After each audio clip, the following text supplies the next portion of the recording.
I don't have any presidential conversations to tell you about.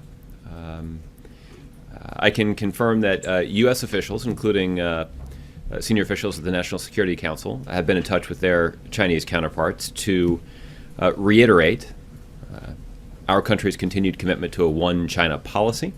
This is a policy that is based on three joint U.S.-China communiques that were negotiated by different U.S. presidents and different parties. And, of course, by the Taiwan Relations Act. This is a policy that's been in place for nearly 40 years, and it has been focused on promoting and preserving peace and stability in the Strait. The adherence to and commitment to this policy has advanced the ability of the United States to make progress in our relationship with China. It, of course, has benefited the people of Taiwan. Taiwan, after all, is the 9th largest trading partner of the United States. And they certainly benefit from peace and stability in the Strait, and pursuit of and commitment to that peace and stability advances U.S. interests. If the President-elect's team has a different aim, I'll leave it to them to describe.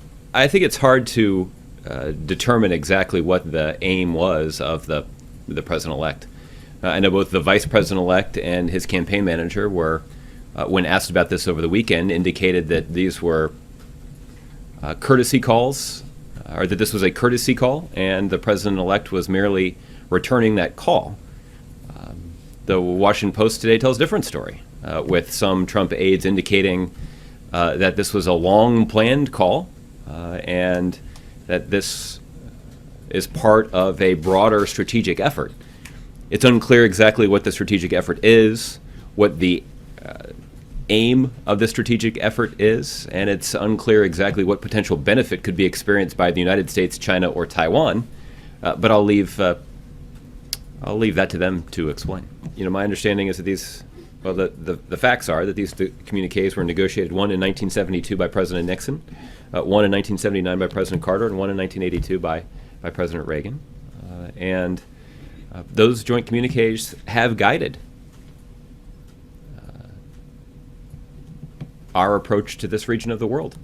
The Chinese government, Beijing, places an enormous priority on this situation, and it's a sensitive matter.